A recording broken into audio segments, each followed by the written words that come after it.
दोस्तों, एसपी साहब साधारण सा कुर्ता पहनते हैं, नीचे लुंगी बांधते हैं और अपने चेहरे पर मास्क लगाते हैं। मास्क लगाने के बाद वह सीधा थाने के अंदर जाते हैं और वहां के दरोगा से एक लड़की को छोड़ने के लिए कहने लगते हैं। कहते हैं कि आपने इस लड़की को पकड़ा है। यह लड़की बिल्कुल ही निर्दोष है। इसने ऐसा कुछ भी नहीं किया है और आपने बेवजह ही इसको पकड़ कर रखा है। लेकिन जो दरोगा साहब होते हैं, वह इस बात से चीर जाते हैं और एसपी साहब के ऊपर ही हाथ उठाने की कोशिश करते हैं। उसके बाद एसपी साहब उसका हाथ रोकते हैं और उसको अपना आई कार्ड दिखाते हैं। दोस्तों, कौन था एसपी साहब और किस वजह से वह थाने में इस लड़की को छुड़ाने के लिए आया था? पूरी कहानी की सच्चाई जानने के लिए वीडियो को अंत तक जरूर देखें। दोस्तों, बिहार के पटना में एक शॉपिंग मॉल था, जिस शॉपिंग मॉल की पार्किंग में एक लड़की काम किया करती थी, जिसका नाम था रीता। रीता, जो कि बेहद ही गरीब घर से है। उसके पिता और उसके भाई स्टेशन पर फलों का ठेला लगाया करते हैं और वह अपनी जीवनचर्या को बिताने के लिए यहां पर काम किया करती है, ताकि थोड़े बहुत पैसे वह भी कमाकर परिवार की आर्थिक स्थिति को मजबूत कर सके। अब उसे शॉपिंग मॉल की पार्किंग के अंदर रीता को इंचार्ज बना रखा था और वह वहां पर अच्छी तरह से ईमानदारी से अपना काम कर रही थी। तभी एक दिन उसी शॉपिंग मॉल की पार्किंग के अंदर एक लड़का अपनी कार को लेकर आता है और आकर उसे गलत तरीके से पार्क करने लगता है। इसके बाद संगीता उसका विरोध करती है, लेकिन वह लड़का उसे साफ साफ मना कर देता है और कहता है कि मैं इसे पार्क नहीं करूंगा। तो रीता इस बात का विरोध करती है और कहती है कि अगर आप इस तरह से गाड़ियों को पार्क करोगे तो और गाड़ियों को निकलने में दिक्कत होगी। लेकिन वह लड़का रीता पर गुस्सा करता है और उसे बुरी भली बातें सुनाने लगता है। अब इसके बाद संगीता जैसे ही उसका विरोध करती है, तो वह लड़का अपने एक पुलिस वाले दोस्त को फोन कर देता है।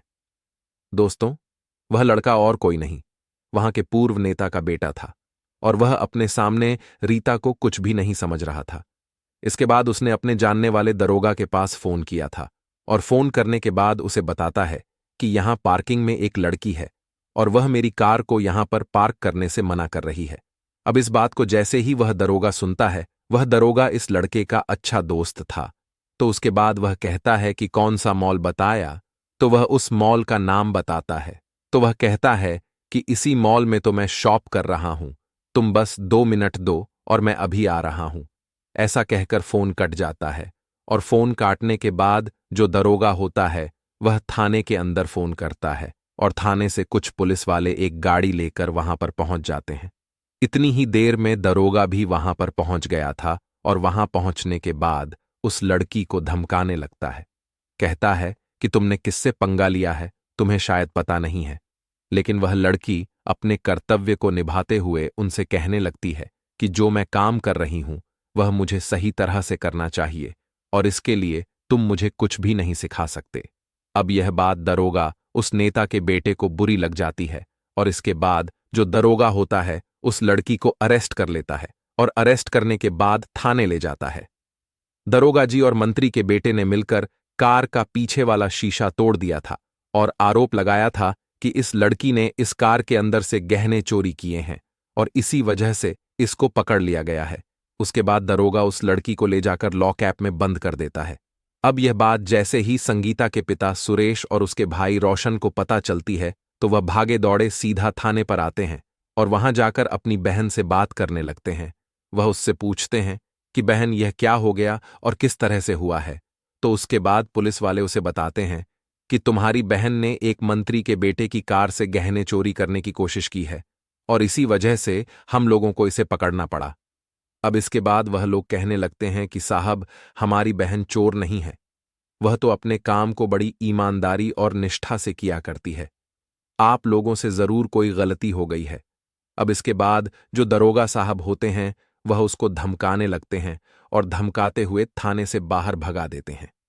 संगीता ने अपने भाई से कह दिया था कि अगर आज आप लोग मुझे यहां से नहीं निकाल पाए तो उसके बाद मुझे ढूंढने की कोशिश मत करना। अब इसके बाद रीता का भाई और उसका पिता एक वकील के पास जाते हैं अपनी बेटी की जमानत करवाने के लिए।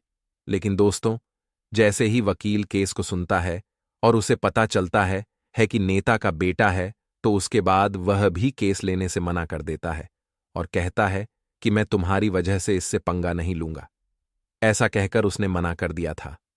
तो जो रीता के पिता और भाई हैं वह काफी ज्यादा परेशान हो जाते हैं और इसी परेशानी के चलते वह जगह जगह पर बात करते हैं, लेकिन कहीं से भी उनको कोई भी सहायता नहीं मिलती है।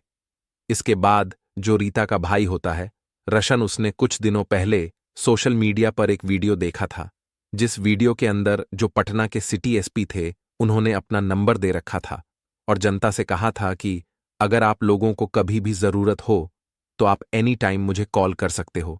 अब जैसे ही रोशन के दिमाग में ये बात आती है तो उसके बाद जो रोशन होता है वह उस नंबर को ढूंढने लगता है और सोशल मीडिया की साइट पर जाकर वह हिस्ट्री को चेक करता है और लगभग 1 घंटे की मेहनत के बाद उसे वह वीडियो मिल जाती है।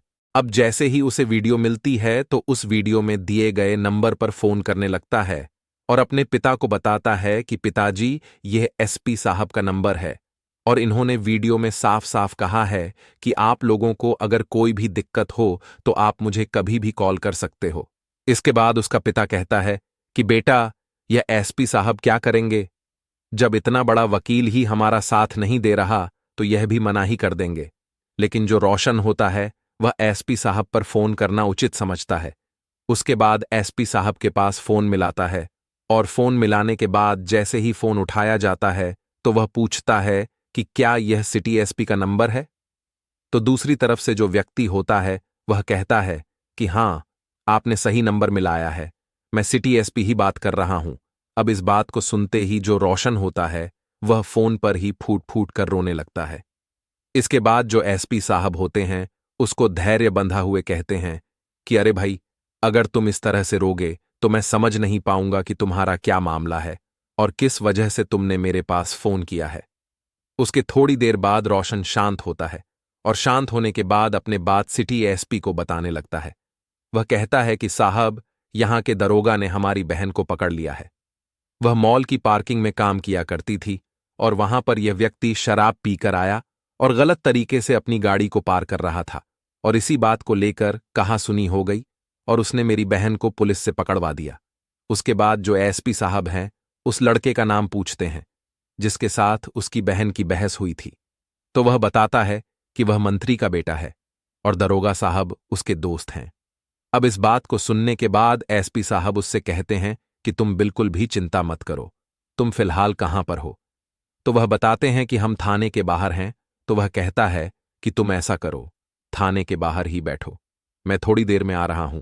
इसके बाद जो रीता का भाई रोशन होता है वह कहता है कि साहब, जल्दी से आ जाना, अगर आज हम अपनी बहन को बाहर नहीं निकाल पाए तो बहुत कुछ गलत हो जाएगा।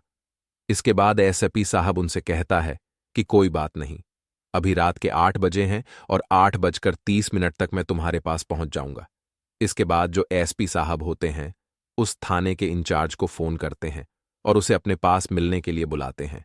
उस थाने का जो इंचार्ज होता है वह थोड़ी देर में एसपी साहब के पास पहुंच जाता है और वहां जाकर जो एसपी साहब है उसे बताते हैं कि तुम्हारे थाने के अंदर एक लड़की को खामखाही पकड़ लिया गया है और उसके खिलाफ झूठा मामला बनाया गया है।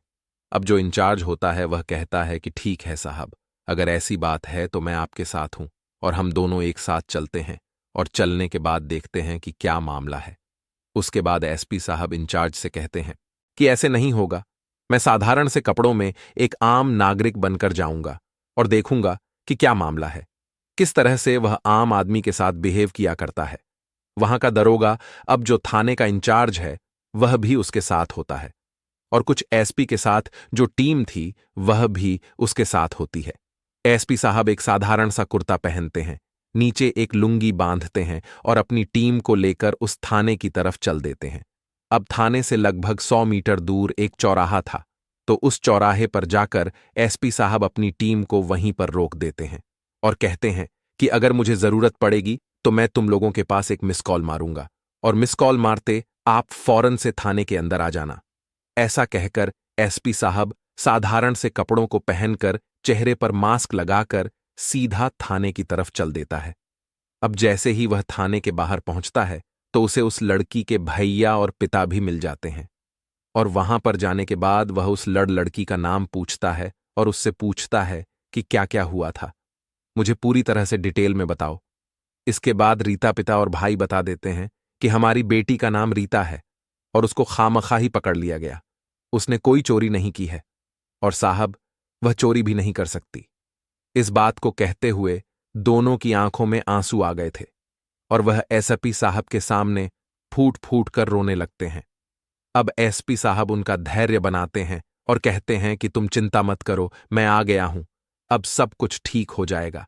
ऐसा कहकर वह उसे वहीं पर बैठने के लिए बोलते हैं और सीधा थाने के अंदर चले जाते हैं। अब जैसे ही वह थाने के अंदर घुसते हैं तो एक हवलदार उनको रोकता है और कहता है कि अरे भाई कौन हो, कहां घुसे चले आ रहे हो, क्या काम है तुमको। तो उसके बाद वह बताता है कि जिस लड़की को अभी अभी साहब ने अरेस्ट किया है, मैं उसका चाचा हूं और मैं दरोगा साहब से बात करने के लिए आया हूं। इसके बाद जो हवलदार होता है वह उसको अंदर जाने की आज्ञा दे देता है। तो जो एसपी साहब हैं वह दरोगा साहब के केबिन में जाते हैं और वहां जाकर उनसे रिक्वेस्ट करने लगते हैं। कहते हैं कि साहब, जिस लड़की को आपने पकड़ा है वह बिल्कुल निर्दोष है, उसने ऐसा कुछ भी नहीं किया है और वह ऐसा कर ही नहीं सकती। मैंने अच्छी तरह से इस बात की तहकीकात कर ली है। अब इस बात को जैसे दरोगा साहब सुनते हैं तो उससे पूछने लगते हैं कि तू कौन है भाई। तो उसके बाद वह बताता है कि जिस लड़की को आपने गिरफ्तार किया है मैं उसका चाचा हूं और इसी वजह से मैं उसको छुड़ाने के लिए यहां पर आया हूं। वह पूछते हैं कि तुम क्या काम करते हो। तो वह बताते हैं कि मैं सब्जियों का ठेला लगाया करता हूं, बस स्टैंड के पास, और उसी से अपनी जीवनचर्या को बिताया करता हूं। तो पुलिस वाला कहता है कि अब हमारे इतने बुरे दिन आ गए हैं कि एक सब्जी का ठेला लगाने वाला हमें बताएगा कि कौन बेगुनाह है और कौन निर्दोष है, फिर हमारा काम ही क्या रह गया।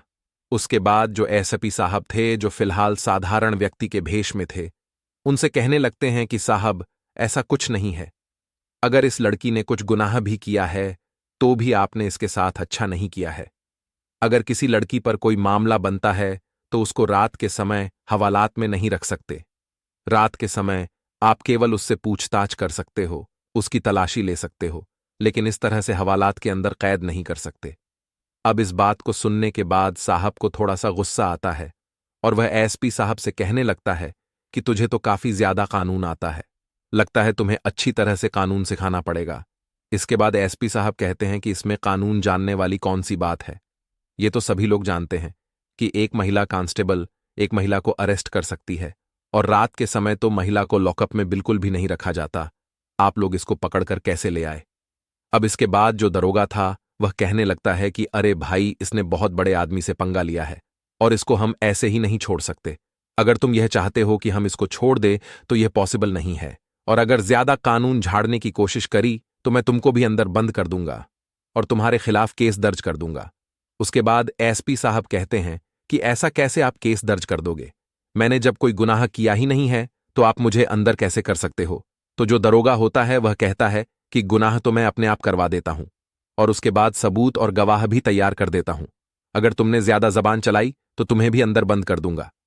तब एसपी साहब उस दरोगा से कहते हैं कि आप ऐसा नहीं कर सकते, आप कानून के रक्षक हो और आप लोगों को यहां पर हमारी सेवा के लिए बिठाया गया है। सरकार आपको तनख्वाह देती है कि आप लोग आम आदमी की समस्याओं को सुलझाएं और उनका अच्छे से निवारण करें। इसका मतलब यह नहीं है कि आप अपनी मनमानी करोगे, आप ऐसा बिल्कुल भी नहीं कर सकते। अब इस बात को सुनने के बाद दरोगा जी को थोड़ा सा गुस्सा आ जाता है और वह फौरन से अपनी कुर्सी से खड़े होते हैं और एसपी साहब की तरफ जाकर उसका गिरेबान पकड़ते हैं और एक जोरदार चांटा मारने की एसपी साहब को कोशिश करते हैं। लेकिन तभी जो एसपी साहब होते हैं वह एकदम से उसका हाथ पकड़ लेते हैं और दूसरे हाथ से अपनी जेब से आईडी कार्ड निकालते हैं और दरोगा साहब के सामने कर देते हैं। अब दरोगा साहब जैसे ही सामने देखता है कि यह तो एसपी साहब है तो उनके एकदम से होश उड़ जाते हैं और पैरों तले से जमीन खिसक जाती है। इसके बाद एसपी साहब अपना फोन निकालते हैं और फोन निकालने के बाद अपनी पूरी टीम को एक मिस कॉल दे देते हैं और मिस कॉल लगने के 2-3 मिनट के बाद ही वह पूरी टीम एकदम से उस थाने के अंदर आ जाती है। वहां पर आने के बाद जो एसपी साहब थे वह दरोगा की कुर्सी पर बैठते हैं और बैठने के बाद दरोगा साहब से पूछते हैं कि हाँ जी दरोगा साहब, ये बताइए आपने इस लड़की को किस जुर्म में अरेस्ट किया है। उसके बाद जो दरोगा साहब थे वह अभी तक भी सदमे में थे और ऐसे ही चुपचाप खड़े हो जाते हैं। उसके बाद एसपी साहब दोबारा से उससे पूछते हैं कि जो मैं पूछ रहा हूं क्या तुम्हें सुनाई दे रहा है। तो उसके बाद दरोगा साहब अपने होश में आते हैं और कहने लगते हैं कि हाँ साहब, बताइए क्या कह रहे थे आप। तो उसके बाद एसपी साहब पूछते हैं कि तुमने किस जुर्म में इसे अरेस्ट किया है। उसके बाद दरोगा साहब बताते हैं कि इस लड़की ने एक लड़के की कार से गहने चोरी किए हैं और इसी जुर्म में मैंने इसे अरेस्ट किया है। तो उसके बाद वह कहता है कि तुम यह बताओ, तुम्हें ड्यूटी करते हुए कितना टाइम हो गया है। तो दरोगा साहब डरते हुए कहते हैं कि 12 साल हो गए हैं साहब। तो उसके बाद एसपी साहब कहते हैं कि यह बताओ, तुम्हें 12 साल ड्यूटी करते हुए हो गए हैं और तुम्हें यह भी नहीं पता कि एक महिला को अरेस्ट करने के लिए महिला कांस्टेबल चाहिए, ये होती है। और रात के समय तो महिला को अरेस्ट करके लॉकअप में रखना बिल्कुल भी सही नहीं है, कानून के खिलाफ है। तुम ये सब कुछ भी कर रखा है। उसके बाद जो एसपी साहब होते हैं वह कंप्लेंट रजिस्टर मंगाते हैं।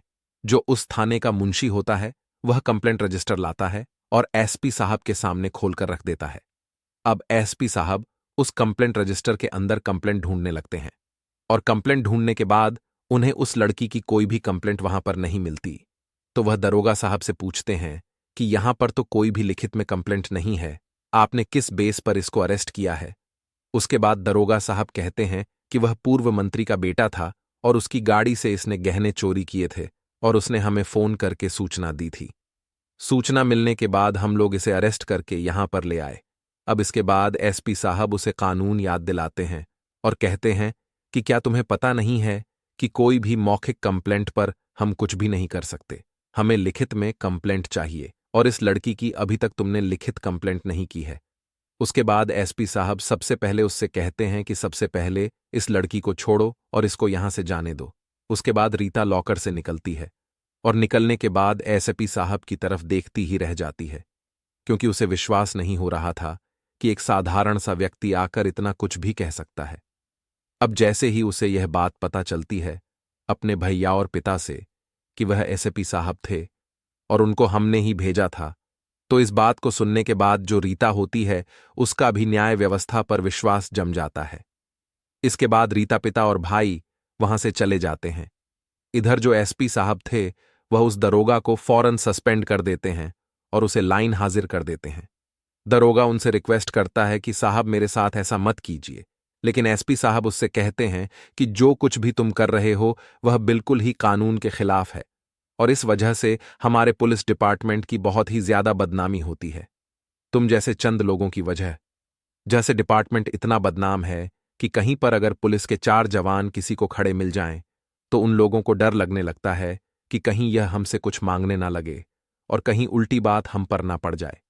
जबकि पुलिस को देखकर लोगों को डर नहीं लगना चाहिए, उनको अंदर विश्वास पैदा होना चाहिए कि यह लोग हमारे रक्षक हैं और रक्षक यहां पर हैं तो हम लोग बिल्कुल सेफ हैं। इस बात को कहकर एसपी साहब भी वहां से चले जाते हैं। लेकिन दूसरे ही दिन वह रीता के पिता और उसके भाई को बुलाते हैं और बुलाने के बाद उससे कहने लगते हैं, जिस मंत्री के बेटे ने तुम्हारी बेटी को अंदर करवाया है उसके ऊपर तुम्हें मानहानि का दावा करना पड़ेगा। अब इस बात को सुनने के बाद रीता के भाई और उसके पिता हैं वह उनसे मना करने लगते हैं। कहते हैं कि साहब ये बड़े लोग हैं और हम लोग अगर इनके खिलाफ कंप्लेंट करेंगे तो ये हमारे साथ कुछ भी कर सकते हैं। अब इसके बाद जो एसपी साहब होते हैं उनसे कहते हैं कि ऐसा नहीं होगा, मैं तुम्हारे साथ हूं और तुम्हें इसके खिलाफ मानहानि का दावा दर्ज कराना पड़ेगा। अब इस बात को सुनकर रीता, उसका भाई, उसका पिता इस बात के लिए एग्री हो जाते हैं और वह एसपी साहब के कहे अनुसार लड़के के ऊपर मानहानि का दावा दर्ज करा देते हैं। इसके बाद यह मामला कोर्ट में जाता है और कोर्ट में जाने के बाद उस मंत्री के बेटे के खिलाफ उचित कार्रवाई की जाती है। अब जो संगीता है उस मॉल के अंदर दोबारा से काम करने लगती है और अपने जीवनचर्या को इसी तरह से बिताने लगती है। तो दोस्तों, ये थी कहानी एक ईमानदार एसपी साहब की। आप क्या कहना चाहते हो एसपी साहब के बारे में? आप क्या कहना चाहते हो दरोगा साहब के बारे में, जिन्होंने अपनी मित्रता के ऊपर एक लड़की को ऐसे ही अरेस्ट कर लिया और उसको लॉकअप में बंद कर दिया? आपकी जो भी राय कमेंट सेक्शन में लिख सकते हो, लोगों के साथ शेयर कर सकते हो। वीडियो अगर अच्छी लगी तो वीडियो को लाइक और चैनल को सब्सक्राइब जरूर करें ताकि हमें थोड़ा बहुत हौसला मिले। जय हिंद, जय भारत।